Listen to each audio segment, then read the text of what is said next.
Hola, ¿qué tal chicos? Muy buenos días. De nuevo estoy el día de hoy con ustedes. Soy el doctor Juan Carlos Olivera Ramírez. El día de hoy vamos a ver un tema ya final del apartado de la anatomofisiología del sistema respiratorio, que es el proceso de la ventilación pulmonar desde un aspecto mecánico y los patrones de ventilación pulmonar.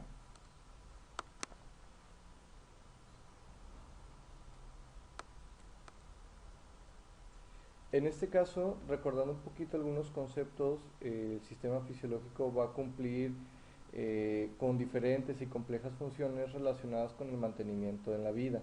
En este caso, aplicado a la fisiología pulmonar, sabemos que se basa principalmente en el análisis propio del intercambio de gases, ¿sí? De la entrada y salida de aire desde la parte externa hasta los compartimientos alveolares. La relación de la ventilación, que es este fenómeno mecánico, tiene una perspectiva muy vital, ya que se define por el movimiento amplio de los gases. O sea, en este aspecto, la cuestión compleja que tiene el aire y todos sus componentes desde dos compartimientos: el compartimiento atmosférico, que es la parte externa, y el compartimiento interno el apartado alveolar. La definición de la ventilación se propone como una tipificación que consiste en un aspecto mecánico y está integrado principalmente por lo que conocemos como el ciclo ventilatorio, conformado por la inspiración y la expiración. Esto ya lo abordaron ustedes un poquito en los temas anteriores, desde la relación de la anatomía y fisiología, y lo estamos reforzando para terminar de comprender y poderlo aplicar en algún momento cuando ustedes decidan, por ejemplo, realizar procedimientos de ventilación mecánica invasiva, puedan ustedes relacionar adecuadamente los conceptos y aplicar los conocimientos fisiológicos. Hay tres términos aquí que debemos de entender muy bien. El primero viene siendo la elasticidad. Recuerden que desde el aspecto de la física, la elasticidad va a ser la capacidad que va a tener un cuerpo, ¿sí? O una masa para poder regresar a su forma original.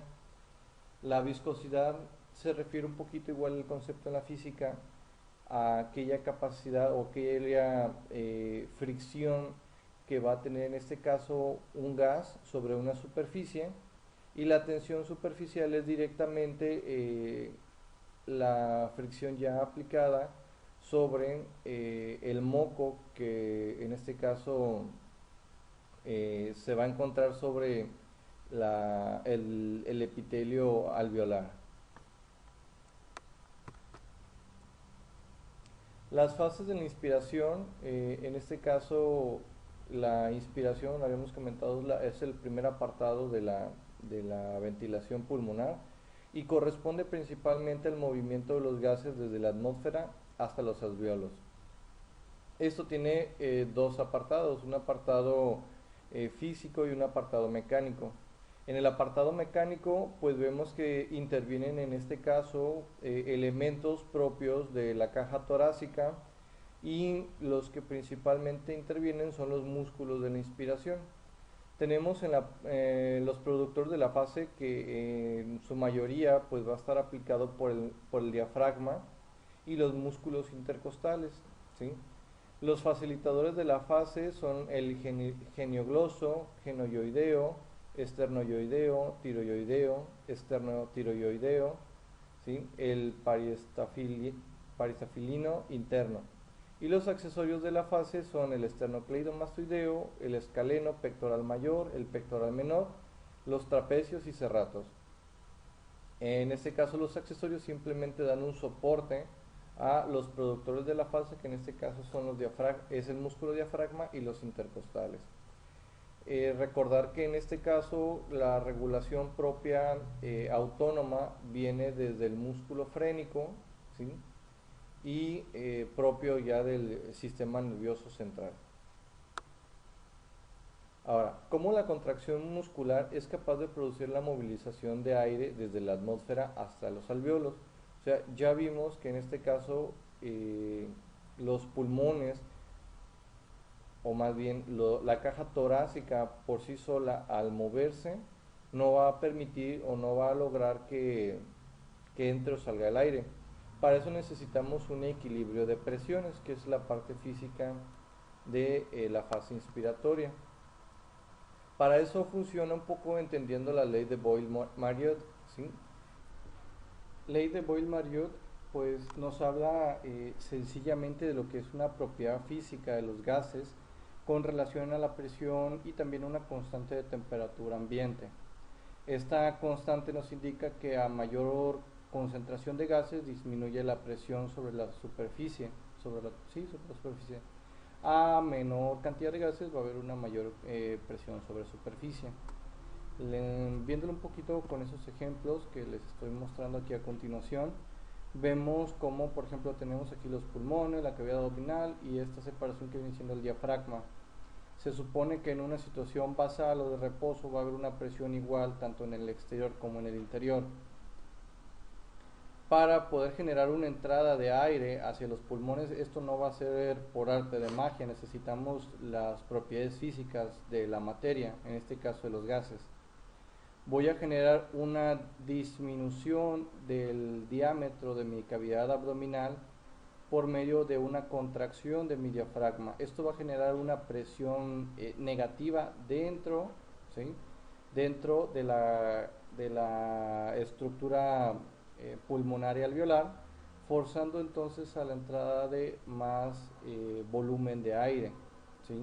Pero al final vamos a llegar a un equilibrio donde esta presión puede disminuir un poco de 760 hasta 754, 756, dependiendo de la referencia bibliográfica, en una ventilación con un volumen expiratorio máximo, ¿sí? Hasta que vamos a llegar a un momento donde va a haber un equilibrio de presiones tanto dentro como fuera, de nuevo con volumen sea mayor, ¿sí? Y después, obviamente, pues al momento de que yo realizo todo este movimiento de gases, mi presión se puede modificar un poco, pero al final va a llegar un momento de equilibrio y lo vamos a ver un poquito más adelante.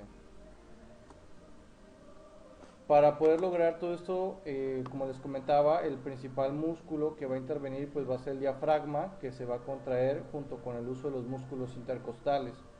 Como ven aquí la parrilla es móvil, la parrilla costal es móvil, permitiéndolos que se pueda elevar un poco, ¿sí? Para generar una mayor capacidad ventilatoria o disminuirse para permitir el reposo. Y aquí tenemos pues obviamente los músculos, los ejemplos. Igual les voy a dejar un video aquí a continuación. Vamos a verlo, ¿sí? Para que puedan ustedes detallarse un poquito más de manera dinámica. La caja torácica consta de elementos óseos articulados entre sí, que confieren cierta rigidez, dotan de protección a las vísceras torácicas y permiten movimientos de elevación y descenso esenciales para la mecánica respiratoria. En su parte posterior está constituida por las vértebras dorsales. De estas parten las costillas, que en su trayectoria se inclinan hacia abajo y hacia adelante para articularse en su porción más anterior con el esternón. Los 7 primeros pares de costillas se unen directamente al esternón. Los pares 8 a 10 lo hacen a través de una formación cartilaginosa, y los 2 últimos pares terminan libremente, costillas flotantes, careciendo así de importancia en la mecánica respiratoria. Los espacios intercostales están ocupados por músculos y un paquete vasculonervioso del mismo nombre. La actividad de los músculos respiratorios produce cambios volumétricos en la caja torácica. Así, durante la inspiración aumenta el diámetro vertical de la caja torácica gracias a la acción del diafragma. La contracción de los músculos intercostales consigue, por otro lado, una ligera elevación y rotación de las costillas, aumentando el diámetro anteroposterior y transversal.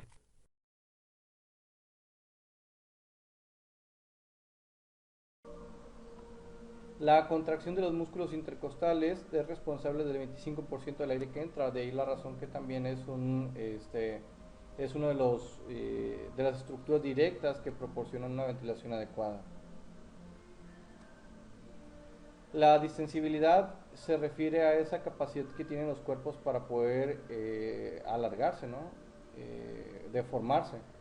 Y esto no se refiere exclusivamente a la capacidad del pulmón para modificar su volumen en respuesta, sino que también involucra la capacidad de la caja torácica para lograr expandirse durante la fase inspiratoria. Y aquí tenemos pues los ejemplos, ¿no? La presión atmosférica, recuerden que es de 760 milímetros de mercurio, y de manera intrapulmonar puede llegar de 758 hasta 754 durante la inspiración, ¿sí?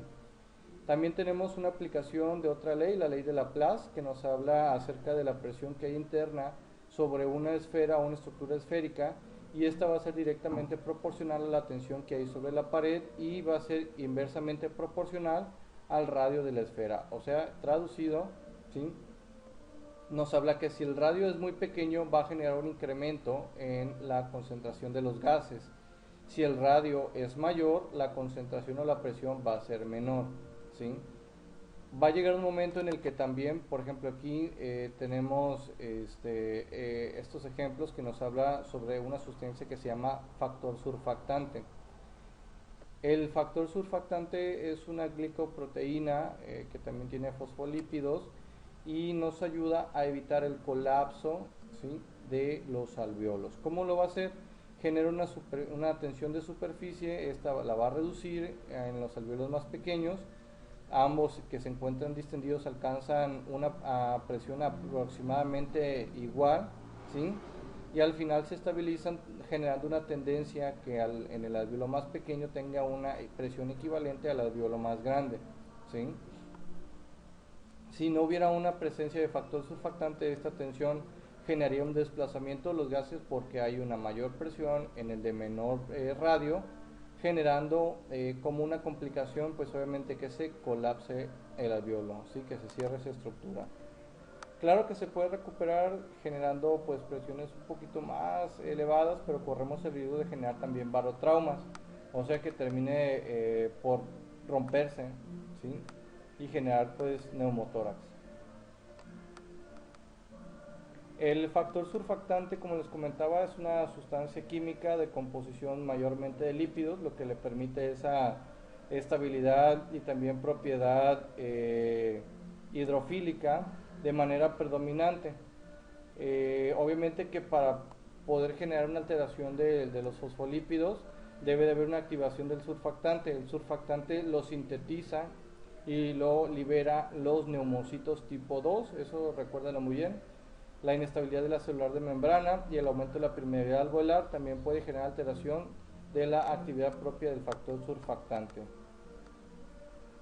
El factor surfactante también nos ayuda a que si en algún momento por la actividad de compresión dinámica del pulmón llegara a colapsarse el alvéolo, pues este tiene la capacidad de volverse a reexpandir luego de haber generado un colapso de monocapa. Por último, en la fase expiratoria, para lograrse, se requiere de que existan tres condiciones ideales. Una, donde el gradiente de presión de la fase inspiratoria debe de haber desaparecido, o sea, ya no hay esa estimulación por contracciones del músculo, del diafragma, así que la presión intraalveolar debe ser atmosférica, llega a un punto o un pico de equilibrio.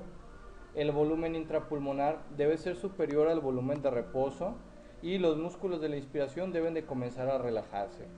Aquí no hay músculos productores de esta fase, simplemente se relaja el diafragma, se relajan los músculos intercostales, ¿sí?, facilitan este proceso para que la caja torácica vuelva a su posición original. Hay músculos accesorios que facilitan este desplazamiento del aire, generando una presión positiva en la cavidad abdominal, y son principalmente los músculos abdominales recto anterior, oblicuo transverso y el triangular del esternón. Esta propiedad que finalmente tienen los pulmones se le llama elasticidad, que es cuando un cuerpo recobra su posición original y una vez que desaparece la fuerza que previamente lo ha deformado. Y pues al final tenemos este diagrama que sintetiza lo que hemos platicado. Cuando generamos el proceso de inspiración hay una presión negativa intraabdominal e intratorácica que genera que entre aire. Si recuerden que a menor concentración de gas va a haber una mayor presión, por lo tanto obliga al desplazamiento del aire atmosférico hacia esta cavidad, ¿sí? Llega un momento donde existe un equilibrio, ¿sí? De las presiones de nuevo, y llega la parte ya de relajación, la parte de expiración. Se relajan los músculos, se genera una presión positiva por la contracción de los músculos abdominales, generando pues la salida de aire, y de nuevo volvemos a repetir el ciclo.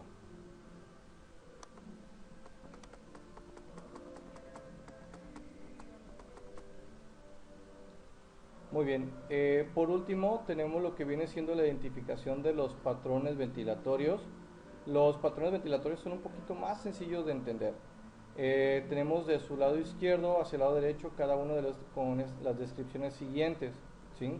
Del lado izquierdo lo vemos de manera gráfica para entender un poquito, ya que no hay tantos dispositivos que nos permitan leer de manera dinámica la respiración. Tenemos primero lo que es la eupnea, que es una respiración normal, ¿sí? En cuanto a frecuencia y profundidad. Tenemos lo que es la taquipnea, que se caracteriza solamente por el incremento de la frecuencia respiratoria, asociado principalmente a patologías como la fiebre, la ansiedad, el ejercicio y el estado de shock. Tenemos también lo que es la bradipnea, que es la parte inversa, es una disminución de la frecuencia respiratoria, y pues principalmente se identifica en pacientes que están dormidos, perdón, que consumen drogas como depresoras del sistema nervioso central, alcohol, benzodiazepinas, opioides, etc. Desórdenes metabólicos, lesión cerebral y el stroke, que viene siendo el infarto cerebral o las embolias cerebrales. Tenemos el siguiente, que es la apnea. Hasta aquí no solamente vamos en frecuencia. La apnea se considera una ausencia de la respiración. Eso sí te lo voy a dejar de tarea, que lo investigues un poquito. ¿Hasta qué tiempo vamos a considerar que si no está respirando la persona, ya vamos a definirlo como una apnea? Y se asocia principalmente en pacientes pues, que están muertos, que tienen una lesión cerebral muy severa o un daño por embolia severa. Retomando un poquito en cuanto a la eupnea, recuerden que dependiendo del grupo de edad, ¿sí? Es que vamos a identificar la frecuencia ventilatoria. También este es el único signo vital que se puede modificar a voluntad de los pacientes en su mayoría, y que también nos refleja el estado de alteración que puedan presentar, ¿no? Por ejemplo, el estado de shock, que vemos un paciente con esfuerzo respiratorio, ventilación. Hay que tener ahí en cuenta cuáles son los límites superiores que nos pueden dar datos de alarma. ¿Sí? Recuerden que en el caso de los adultos puede ir de 12 a 18 o 20 respiraciones por minuto, dependiendo de la bibliografía que consulten. Y de ahí hasta los lactantes, como ven, recién nacidos, de 30 a 60 ventilaciones por minuto. Patrones ya patológicos, en el caso por ejemplo de Cheyne-Stokes, este se caracteriza por tener un incremento gradual de la profundidad, ¿sí? Del patrón ventilatorio. Sí, es una ventilación acelerada, incrementa la profundidad, llega a un punto máximo y después decrementa, genera un periodo de apnea y de nuevo vuelve a repetirse el ciclo. Cheyne-Stokes generalmente está asociado a lesiones por incremento de la presión intracraneal o daño al tejido cerebral o circulatorio del cerebro. La respiración de Biot igual se asocia con una taquipnea. Aquí también se caracteriza por tener respiraciones profundas y periodos de apnea. Si se fijan, en comparación con Cheyne-Stokes, Biot es respiraciones profundas, rápidas, y en esto hay un incremento en la profundidad y después un decremento, ¿sí? Igual, pero en este caso Biot está asociado principalmente a trastornos inflamatorios de las meninges, daño al sistema nervioso central, como lesiones principalmente. Tenemos la respiración de Kussmaul. Esta es una taquipnea propia y también constante. Aquí no hay periodos de apnea, pero profundas.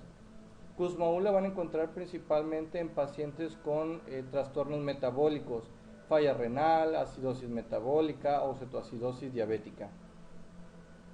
Y el apnéustico es un paciente que genera una prolongación del periodo inspiratorio y un periodo corto de la fase expiratoria, pero acelerado, ¿no? Y esto igual está asociado a lesión del cerebro.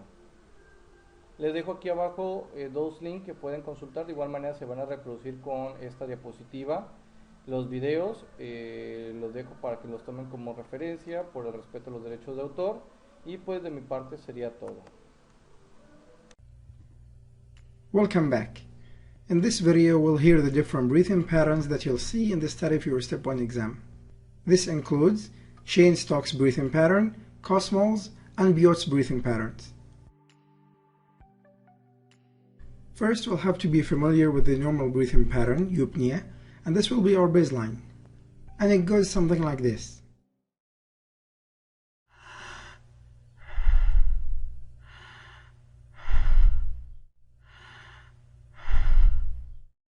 Next we have tachypnea, which is the rapid breathing, and we see this in many disorders such as pulmonary embolisms, MIs, panic disorders, and many others. And here's how it sounds like.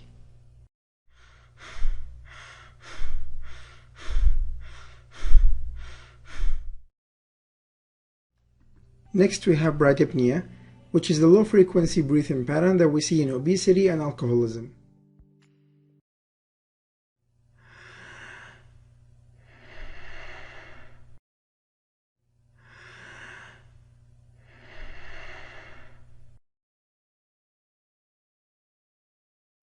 Next we have Biot's breathing pattern, which is the result of brain insult.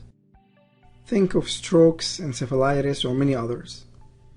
It's described as a period of apnea, followed by rapid breathing, and followed by another period of apnea.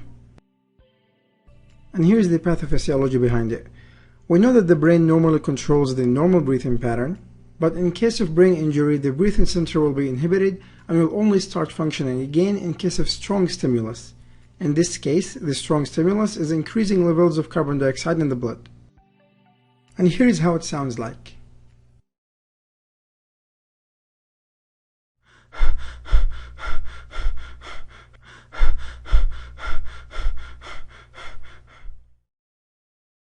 Next we have Cheyne-Stokes pattern, which is the result of cardiac damage. It's similar to Biot's breathing pattern because they're both preceded and followed by a period of apnea. However, Cheyne-Stokes pattern is gradual increase followed by gradual decrease. And here's how it sounds like.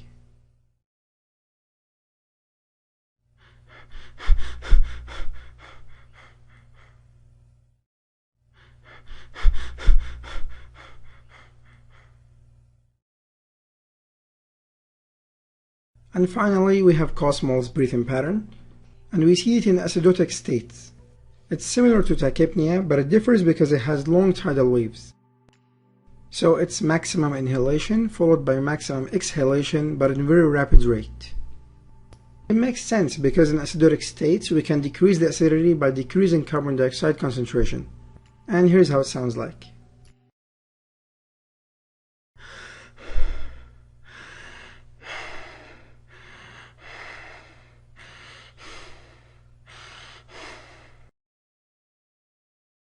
Alright guys, that's all I have. Hopefully this helps, and I'll see you guys later.